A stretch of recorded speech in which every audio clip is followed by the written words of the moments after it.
모두를 성삼위 하나님의 이름으로 환영하고 축복하고 사랑합니다. 아멘.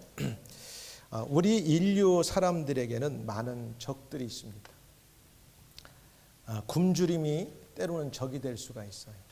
또 재난이 적이 될 수 있습니다. 또 질병이 적이 될 수가 있어요. 한 3년 전에 끝난 코비드 19 때문에 하루에도 수만 명씩 죽어나가던 그 시기가 있었습니다. 이것은 뭐 어느 나라를 막론하고 짧은 시간에 어마어마한 사람들이 생명을 잃었습니다. 인간의 힘으로는 도저히 어떻게 할 수 없는 일들이었습니다. 또 전쟁 같은 적들이 있어요. 자기가 원하지 않는데 누군가에 의해 전쟁 때문에 아무 죄 없는 사람들이 죽어가고 또 평생 몸에 상처를 입어가지고 어렵게 살아가는 경우들도 있습니다. 그런데 최대의 마지막 적이 있다면 우리 하나밖에 없는 생명이 어느 시점에 살다가 죽는다고 하는 사실입니다. 이게 인생의 최고의 비극이 됩니다. 그래서 생로병사가 있죠. 사람은 이 땅에 누구나 할 것 없이 다 태어나요. 어린 아기로 태어났을 때는 모두가 그렇게 이쁠 수가 없어. 그런데 어느 정도 자라고 또 이렇게 시간이 지나가면 사람이 갑자기 아파요. 그리고 또 좀 더 나이가 들어가면 원하지 않지만 얼굴에 막 주름도 생기고 또 몸도 굽어지고 이렇게 틀어지고 이렇게 늙어가요. 게다가 어느 순간 이제 죽게 되는 것이죠. 시간의 차이는 있을지라도 세상에 가장 공평한 것이 하나 있다면 다 죽는다, 이렇게 우리가 알 수 있습니다. 히브리서 9장 27절에 한 번 죽는 것은 사람에게 정하신 것이요 그 후에는 심판이 있으리니. 그러니까 믿지 않는 자들에게는 심판이지만 하나님을 잘 예배하고 예수님을 따라 살았던 저와 여러분들에게는 상급이 준비되어 있다고 하는 사실입니다. 죽음 앞에는 남녀노소, 빈부귀천을 막론하고 다 다르지 않습니다. 왕이 거하는 왕궁과 거지의 움막에도 동일하게 죽음은 다가옵니다. 영국에서 아주 오랫동안 여왕으로 이제 나라를 이렇게 좀 다스렸던 엘리자베스 2세 여왕이 70년 동안 여왕이 되고 나서 영국을 대표했어요. 근데 그분도 오래오래 살 줄 알았더니 96세의 일기로 몇 년 전에 세상을 떠났습니다. 그렇게 넓은 버킹엄 팰러스, 윈저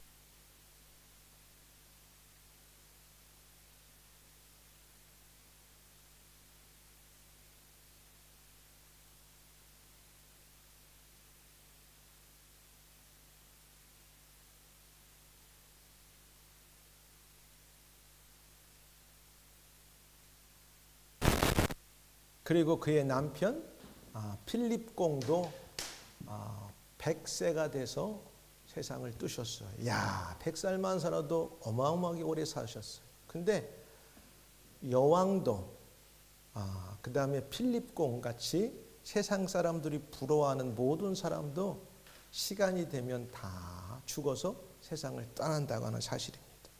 그래서 인류의 역사 가운데 많은 사람들이 여러 방법을 통하여 어떻게 하면 죽지 않고 오래오래 살 것인가. 그래서 많이 노력하고 애썼지만 연대까지 그 노력과 수고에 따라서 결과가 얻지를 못하고 다 실패했어요. 그런데 이 죽음의 문제를 해결하신 유일하신 분이 있는데 바로 예수 그리스도십니다. 고린도전서 15장 20절에 보니까 그러나 이제 그리스도께서 죽은 자 가운데서 다시 살아 잠자는 자들의 첫 열매가 되셨도다. 할렐루야.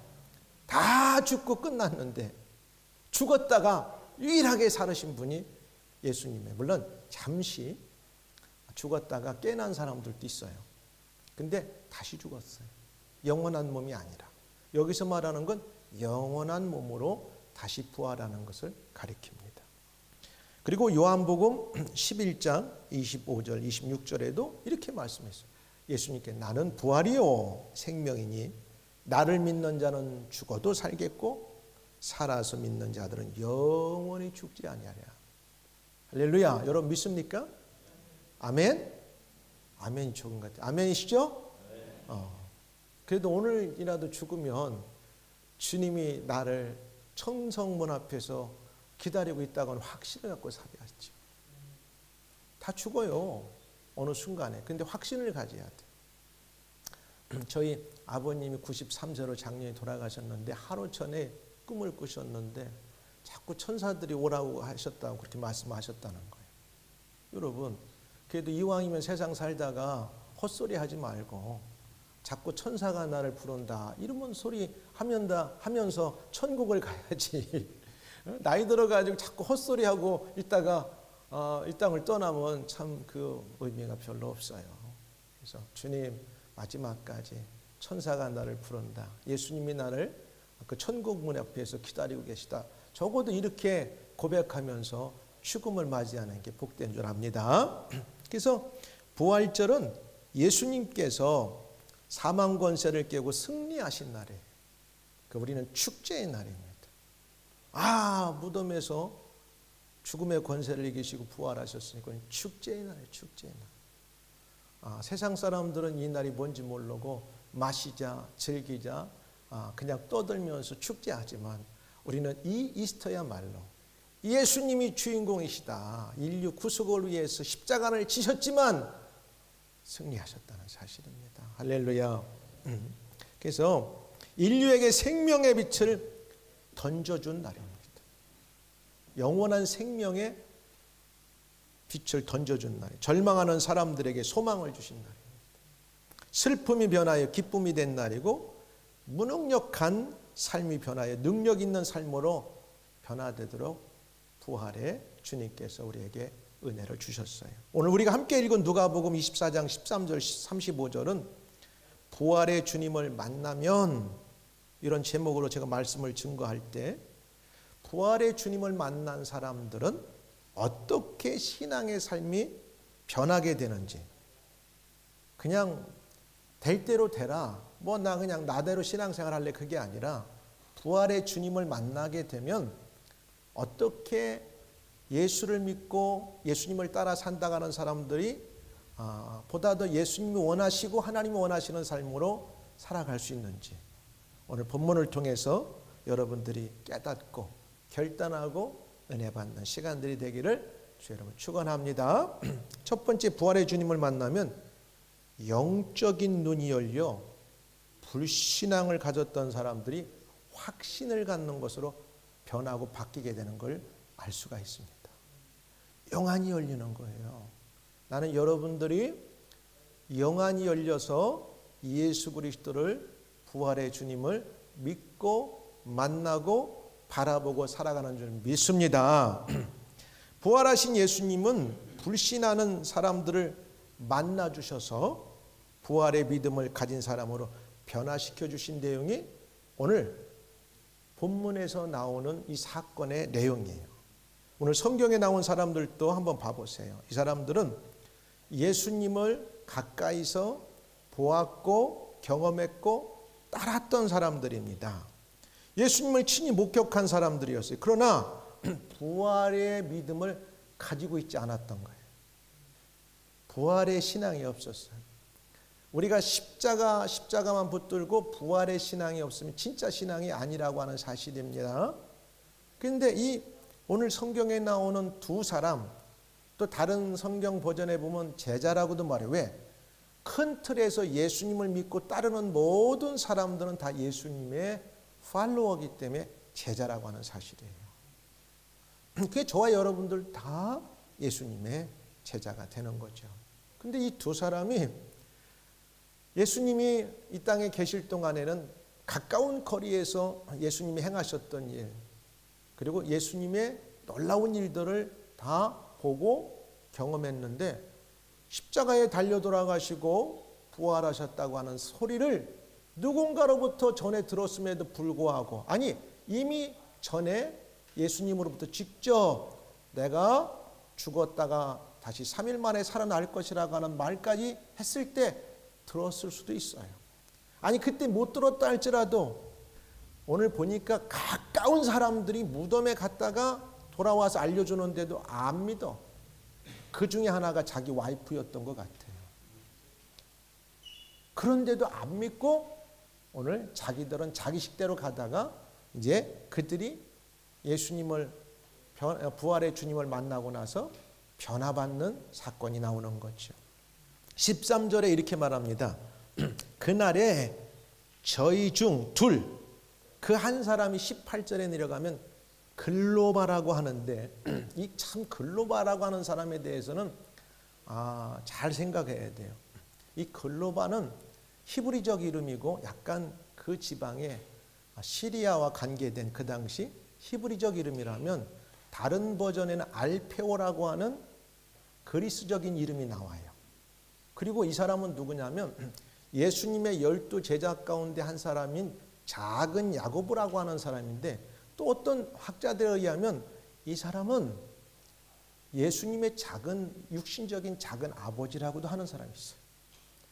그러니까 이런 걸 정황상 볼 때 이 글로바라고 하는 사람은 예수님의 가장 가까운 거리에서 그의 삶과 그의 어떤 공생애에 되어진 일들과 모든 걸 다 경험하고 보았는데 그럼에도 불구하고 예수님이 십자가에 달려 돌아가시고 무덤에 장사 지내니까 이젠 끝났다 하고 제 갈 길 가더라 이거예요. 그럼에도 불구하고 자기 와이프인 마리아가 막달라 마리아와 다른 여인들이 오늘 보니까 아침에 일찍 갔는데 무덤에 없어. 천사가 말해줘서 부활했다. 그래서 그 얘기를 와서 전했는데도 별로 신통치 않게 한 귀로 듣고 한 귀로 세고 그냥 자기 갈 길을 가던 사람들이에요.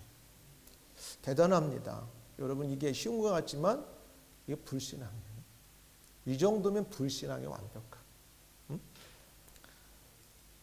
그날에 저희 중 둘이 예루살렘에서 25리쯤 엠마오로 하는 촌으로 가면 엠마오는 예루살렘에서 한 11km 정도 떨어진 거리.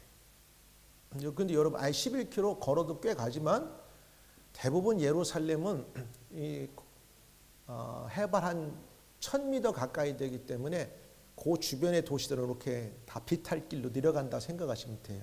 그러니까 11km를 내려갔다 오늘 성경에 다시 11km를 저녁에 올라온다고 하는 것은 쉬운 거리가 아닙니다. 그냥 평지가 아니에요.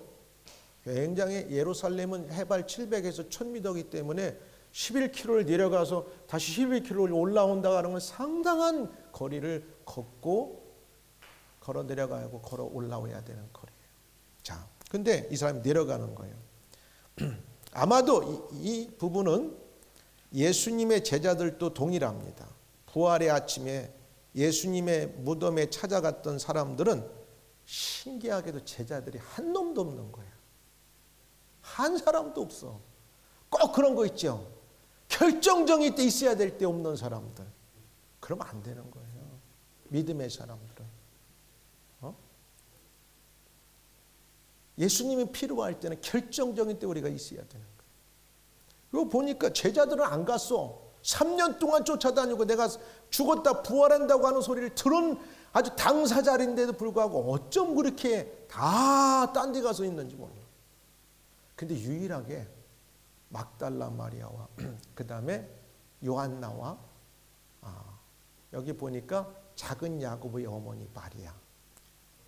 어쨌든 그 사람들과 다른 여인들은 누가 뭐라 해도 예수님이 그렇게 말씀했으니까 한번 가보자 해서 향품을 발레로 간 거예요. 그리고 또 한쪽으로는 여인들의 그 마음에 예수님이 막 매맞이고 고통받고 살이 찢겨지고 너무나 만신창이가 됐으니까 막 헐레벌떡 안식일이 오기 전에 금요일 날 막 오후에 내려다가 장사 치렀으니까 그 몸을 좀 깨끗하게 향유로 기름으로 발라서 좀 해드리려고 하는 마음. 제자들은 그런 마음도 없는 거야. 이 자식들은. 여인들이 그렇게 한 거예요. 군병들이 지킴에도 불구하고. 놀라운 거죠. 갔더니 안 계시는 거예요. 안식구 첫날 새벽에 이 여자들이 그 예비한 향품을 가지고 무덤에 가서 돌이 무덤에 굴려 옮긴 것을 보고 들어가니 예수의 시체가 배지 아니하더라. 이를 인하여 근심할 때 문득 찬란한 옷을 입은 두 사람이 곁에 섰는지라. 여자들이 두려워 얼굴에 땅에 대니 두 사람이 이르되 어찌하여, 잘 보세요, 산자를 죽은 자 가운데 찾느냐. 이 소리를 가장 또 먼저 들은 게 여인들이야. 제자들이 아니라니까요. 그러니까 여러분, 교회에서 내가 뭐 직분이 없느니 뭐냐, 그런 건 그냥 사람들이 주직 세건데 세우는 거예요. 믿음은 별개의 문제라는 사실이에요. 여인들에게 야, 어찌하여 산자를 죽은 자 가운데 찾느냐. 여기 계시지 않고 살아나셨느니라. 갈릴리에 계실 때 너에게 어떻게 말씀하신 걸 기억하라.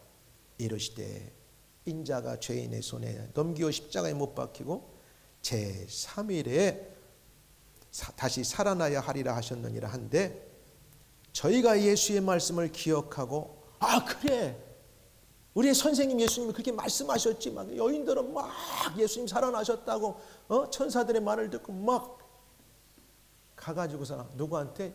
제자들에게 달려갔어요. 무덤에서 돌아가 이 모든 것을 11사도와, 왜 11사도요? 가룟유다는 이미 자살했어. 11사도와 모든 다른 이에게 고하니, 모여있는 사람들 고하니, 잘 들어보세요. 이 여자들은 막달라 마리아, 요한나와 야고보의 모친 마리아. 이 마리아가 사실은 오늘 2명 중에 하나 글로바의 아내일 가능성이 10중 8구라고 우리가 보고 있어요. 그러니까 자기 부인이 와서 얘기했는데도 이 사람도 안 듣고 엉뚱 안 들어 가고 있는 거지. 오늘 본문에 보면 저희와 함께한 다른 여자들도 이것을 사도들에게 고했어. 왜? 사도들이 그래도 예수님 제자들이니까. 근데 놀라운 반응이 나와요. 사도들은 저희 말이 허탄한 듯이 배어 믿지 아니하나. 이야, 진짜. 아이, 그 헛된 소리 하지 마. 그럴 리가 있어. 예수님이 죽으시고 무덤에 내려갔는데 살았다는 게 말이 돼? 허튼 소리 하지 마. 누가? 3년 동안 예수님을 쫓아다녔던 제자들의 입에서 이따오 소리가 나오겠다는 사실이에요. 이거 어떻게 보면 정말 예수님 실패자죠. 이런 걸 데리고 다니면서 미기고 입혔으니까. 응? 베드로는 그래도, 베드로는 수제자가 여기서 나오는 거야. 그래도 아이 믿자 본전 한번 달려가 보자. 11절에 본 12절에 베드로는 일어나 무덤에 달려가서 굽으려 들여다보니 예수님을 쌌던 못이, 우리로 말하면 못이 3배운만 보이는지라 그된 일을 기억이며 그냥 집으로 돌아가 버렸어. 그래도 가서 확인이라도 하러 갔으니 예수님을 3년 동안이나 따랐던 수제자 베드로조차도 이 정도라면 먼 발치에 따랐던 다른 제자들은 오죽이나 했겠습니까? 이러한 정황 속에 13절에 나오는 두 사람이 예루살렘에서 엠마오 마을로 가는 건 어떻게 보면 당연할 수가 있어요. 사도들도 확신이 안 돼가지고 헛된 소리 한다고 하는데 다른 사람들이 무슨 그래 우리는 예수님, 부활의 예수님을 우리 확신하니까 모여서 우리가 예수님을 예배하자, 이렇게 말할 수 있었겠어요? 사도들도 그런 헛된 소리 하지 말라고 믿지 않고 있는데, 그러니까 이 사람들이 그냥 엠마오라고 하는, 아마 엠마오 11km 떨어졌으니까 거기에서 살고 있었지 않았나 싶어. 자기 마을로 가는 이유가, 마을로 가면서 나누는 이야기가 야, 참 예수님 참 놀라웠고 대단한 분이었는데 어떻게 그렇게 마지막 힘없이 처형당하고 죽었지? 막 이렇게 된 일을 이야기하고 하면서 걸어가고 있었어. 둘이 안타깝다, 너무 안타깝다, 뭔가 했어야 되는데. 그러니까 이 모든 된 일을, 지난 며칠 동안 되어진 일을 서로 이야기하며 가더라는 거. 할 때에 놀라운 사실, 그들이 서로 이야기하며 이야기하고 지나갈 때 예수님께서, 부활하신 예수님께서 가까이 나타나 동행하고 계시는 거예요. 동행이에요. 오늘 여러분, 우리들의 인생 가운데 예수님이 우리 가운데 오셔서 동행하고 있는 거 여러분 느끼시고 살아갑니까? 할렐루야. 아니요, 나 혼자 살아가요. 그러면 안 돼요. 예수님은 지금도 성령님을 통해서 한 번도 저와 여러분의 곁을 떠나지 않고 매일매일 저와 여러분의 삶에 동행하고 있다고 하는 사실을 믿으시기를 주님 축복합니다. 그러니까 이 사람들이 예수 부활하신 예수님이 15절에 나타나서 같이 걸어가고 있어 동행하고 있는데도 아직은 깜깜한 거야. 예수님 같은데, 생긴 건 비슷한데, 아니 어쩜 그렇게, 그러면 물어라도 보여야 될 거야. 당신 누구냐고. 근데 죽은 게 너무 확신하고 부활하지 않았다는 걸 너무 믿다 보니까 비스하게 생겼는데도 물어보지도 않아. 이게 믿음이요? 아니요. 그죠? 그래도 물어라도 보여야 될 거 아니야. 당신 예수님하고 비슷하게 생겼는데 당신 어디서부터 온 사람이요? 물어라도 보여야 될 거 아니야. 안 물어봐. 혹시 우리가 살아가면서 힘든 인생을 걸어가면서 한 번도 주님을 찾지도 않고 주님께 내 인생을 맡기지도 않고 물어도 안 보고 주님 나와 함께 계시냐고 묻지도 않고 살아가고 있는 우리들이 혹시 있다면 한번 반성해 보여야 될 시간. 응? 그들의 눈이 가리워져 16절에 그인 줄 알아보지 못하거늘. 그냥 영안이 꽉 막혀버렸어요. 17절 하반절에 이렇게 말해요. 17절에 예수께서 이르시되 너희가 길 가면서 주고받는 이야기가 무엇이냐. 다 아시지만 너희들 지금 무슨 소리 하고 가는 거야? 이렇게 얘기하니까 이 사람들이 마지막에 두 사람이 슬픈 빛을 띠고 머물러 서더라. 그러면서 그 한 사람이 글로바라고 하는 사람이야. 그럼 참 신기하죠. 왜 몰라봤을까? 예? 학자들의 말에 의하면 이 사람이 예수님의 육신적인 친족 관계인데 왜 몰라봤을까? 신기해요. 근데 어쨌든 몰라봤어. 그러면서 그 한 사람인 글로바가 예수님께 이렇게 질문을 합니다. 당신이 예루살렘에서 그동안 있었던 걸로 알고 있는데 아니 지난 며칠 동안 예루살렘에서 일어난 이 놀라운 사건을 알고 있지 못합니까? 도리어 예수님께 되물어. 누가 글로바라는 사람이 예수님에 대하여 여러분들은 어떻게 생각합니까? 19절에 이렇게 말합니다. 가라사대 무슨 일이뇨?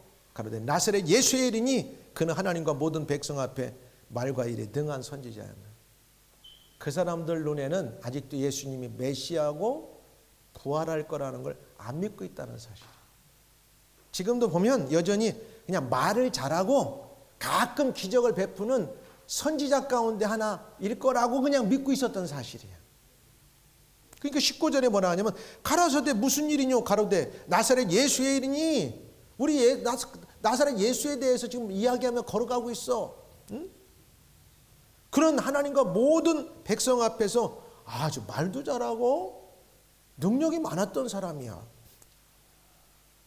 근데 그 사람이 큰 죄도 없는 것 같은데 우리 제사장들과 우리의 지도자들이 그를 시기 질투해가지고 십자가에 죽도록 처형하도록 내어 던져줘 버렸어. 알기는 잘 알고 있더라고. 세상 사람들이요 다 알아요. 예수님이 누구야? 하나님의 아들이야. 인류를 구원하러 이 땅에 오신 사람의 신분으로 하나님이 오신 메시아야. 다 지식적으로는 알고 있는데 안 믿어요. 대부분의 사람들이 안 믿는 거예요. 알고 있잖아.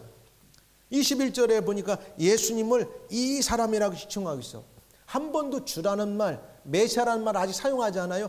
이 사람. 우리 제사장들과 그 다음에 지도자들이 십자가에 처형해서 죽은 이 사람. 그냥 자연인으로 여전히 지칭하고 있어. 이 사람들. 이스라엘을 구속할 자라고 바라봤노라. 왜?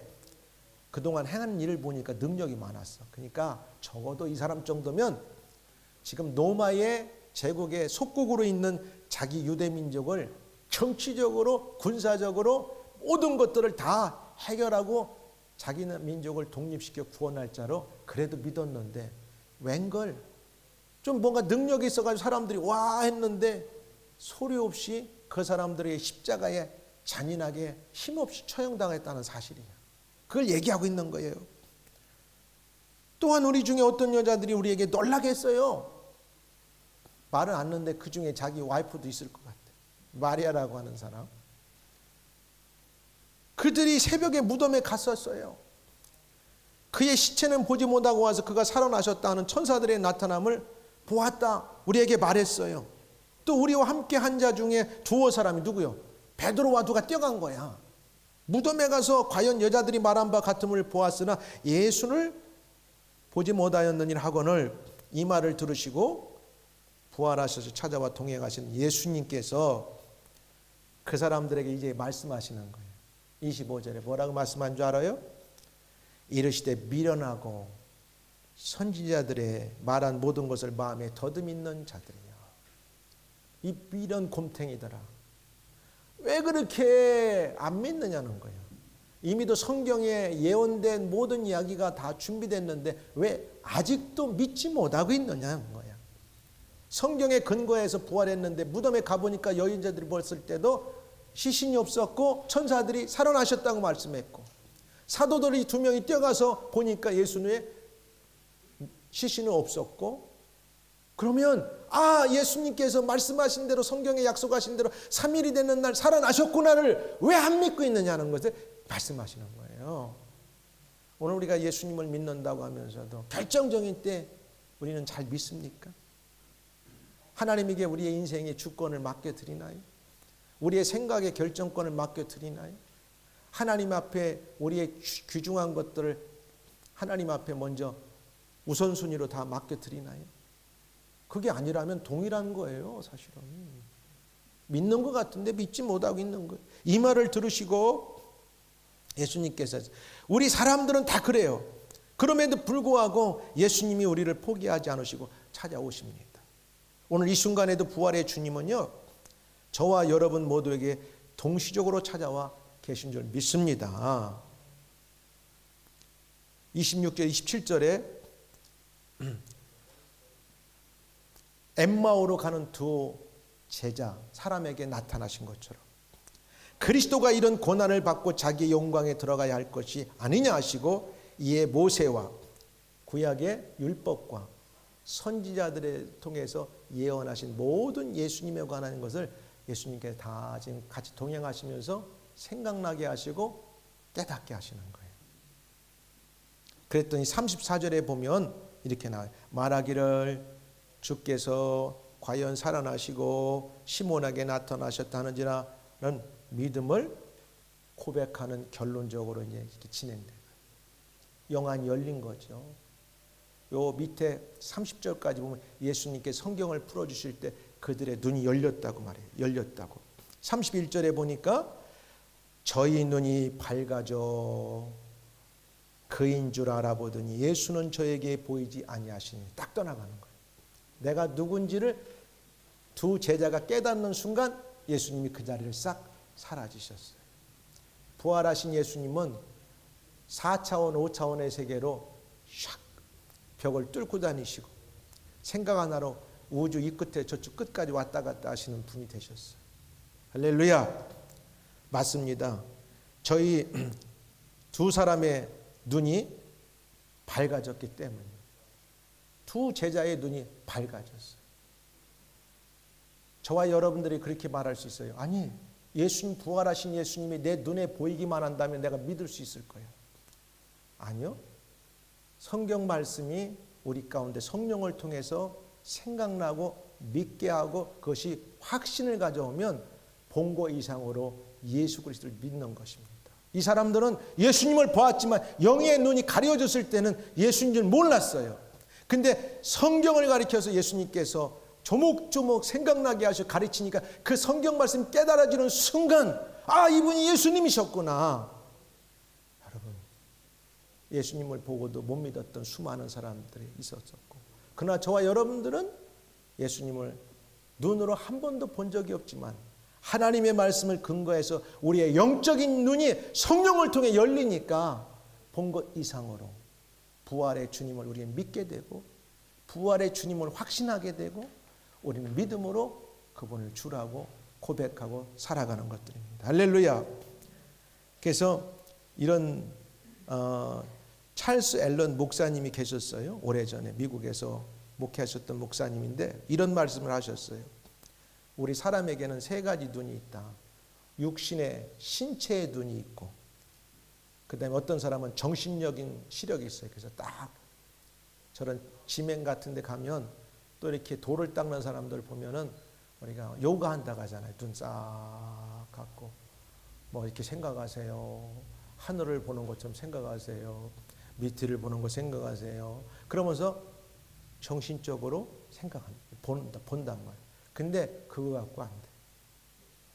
영의 눈이 열려야 하나님의 말씀이 성령을 통해 우리 가운데 올 때 우리는 부활의 주님을 볼 수 있다고 하는 사실입니다. 할렐루야. 이제 제가 두 번째, 세 번째는 제목만 말하고 끝날게요. 부활의 주님을 만나게 되면 32절, 33절에 보니까 절망이 소망으로 바뀌는 거예요. 아, 끝났다. 끝났으니까 엠마오로 돌아가고 있는 제자들이 예수님께서 동행하시면서 성경을 다 풀어 가리키다 보니까 이제 그 사람들이 절망이 소망으로 바뀌더라는 거예요. 그들이 서로 말하되 32절 길에서 우리에게 말씀하시고 우리에게 성경을 풀어주실 때 우리 속에 마음이 뜨겁지 아니하더냐. 여러분 말씀이 들려올 때 하나님의 성령이 여러분의 마음에 뜨거운 역사를 주시기를 주 여러분 축복합니다. 냉랭하게 저기 하나님 말씀이야? 말씀하라고 그래. 뭐 나는 나식으로 생각 그러지 마시고 아멘. 이렇게 뜨거운 말씀을 받아들여야 돼. 응? 성령이 역사할 때 성경을 풀어줄 때 하나님 말씀이 역사하면 그 사람들 마음이 뜨거워졌다. 오늘 저와 여러분 가운데 동일한 역사가 있기를 주 여러분 축복합니다. 곧 그때 일어나 당장 일어났어요. 바뀌어버리는 거야. 절망이 소망으로 변하고 바뀌니까 그 자리를 박차고 이미도 엠마오까지 거진 가서 자기들이 예수님을 모시고 자기들이 머물 집에 들어가서 음식까지 이렇게 먹는 도중에 딱 깨닫는 순간 아 이거다. 우리가 부활의 주님 만났다 하니까 야 다시 예루살렘으로 올라가자. 다시 한번 거기다가 사도들과 함께 부활의 주님을 우리가 찬양하고 부활의 주님을 증거해야 되겠다. 그래서 그냥 그 자리에서 그냥 내일 오늘 여기가 어디야 저녁인데 오늘 이 숙소에서 머물고 잠자고 내일 가자 그게 아니라 바로 일어났어요. 변한 겁니다. 여러분 우리가 살면서 절망이 소망으로 바뀌면 소망을 갖게 되면 인생이 바뀌는 거예요. 나는 우리 생애에 예수님이 없다면 우리 모두는 다 절망으로 끝나는 자들이에요. 가장 비극적인 삶. 근데 예수님은 있다 보니까 우리는 소망의 사람들이에요. 천국을 소망하면서. 이 사람들은 그 절망한 데는 아까 말씀드린 처럼 혁명을 일으켜가지고 유대민족을 구원할 자인데 예수님이 무기력하게 죽었다는 것 때문에 실망하고 절망하고 이제 끝이다. 그냥 우리 갈 길 가자. 너는 너 살 길 살고 가자. 그러는 와중에 부활의 주님을 딱 만나는 순간 이게 우리가 기대했던 건데 우리가 잠시 절망 가운데 있다 할지라도 다시 소망의 삶으로 바뀌어야 되겠다. 오늘 혹시 우리 가운데 어떤 일 때문에 절망의 터널을 늪을 걷고 건너는 중에 있습니까? 괜찮아요. 예수님을 꼭 붙드세요. 부활의 주님을 만나시기를 주 여러분 축원합니다. 그럼 여러분의 생애에 예수님께서 끌어가시고 소망이 넘칠 줄 믿습니다. 그리고 부활의 주님을 만나게 되면 관찰자에서 실천자로 바뀌는 거예요.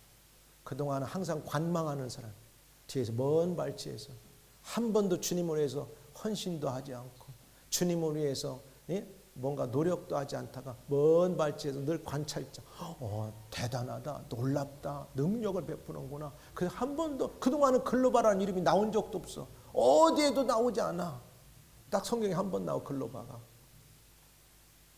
근데 유일하게 여기서 나오거든요. 여기하고 18절에. 그동안 안 나와. 그동안 항상 관망자였어. 관찰자. 여러분 신앙생활 하면서 관찰자로 살지 마시기 바랍니다. 우리가 상황이 안 돼서 어쩔 수 없을 때는 그렇지만 최선을 다해서 주님을 위해서 주님은 그의 하나밖에 없는 생명을 우리를 위해서 불살르고 물과 피를 다 쏟으시고 십자가를 지셨고 무덤에 내려가셨다가 부활 승천 무덤을 문을 여시고 부활하셨어요. 왜? 저와 여러분에게 영원한 생명을 주시기 위해서. 그러니까 부활의 주님을 만나니까 이 사람들이 소망이 생기니까 업저버 관찰자에서 실천자 막 행하는 자로 바뀌니까 그날 그냥 저녁에 일어나가지고 예루살렘으로 11km를 다시 막 뛰어 올라온 거예요. 그날 자전거가 있었겠어? 뭐가 있었겠어? 차가 있었겠어? 째켜야 낙이 타고 왔겠죠.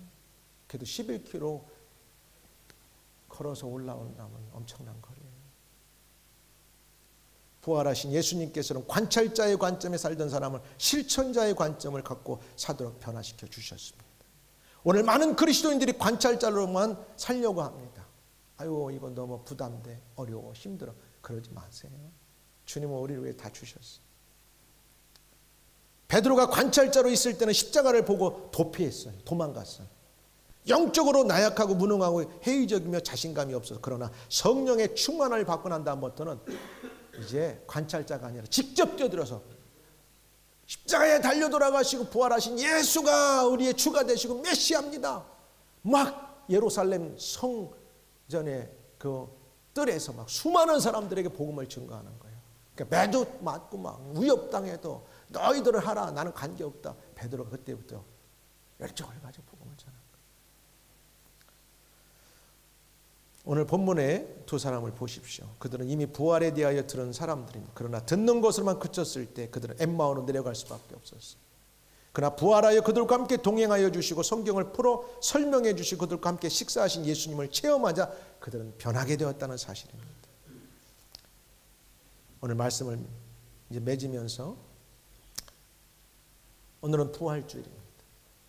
모두 성령님을 통하여 부활의 주님을 우리는 만나야 합니다. 할렐루야. 확신하시기 바랍니다. 부활의 주님을 만나면 영적인 눈이 어둡고 불신으로 엠마오로 내려갔던 두 사람처럼 영적인 눈이 열리게 됩니다. 불신이 확신의 신앙으로 변하고 바뀌게 되는 거예요. 아, 내가 그동안 불신했던 게 확신이 되는 거예요. 절망에서 소망의 신앙으로 변하고 바뀌게 되는 거예요. 관찰자에서 실천자 신앙으로 변하고 바뀌게 됩니다. 남들도 이렇게 그러지 마세요.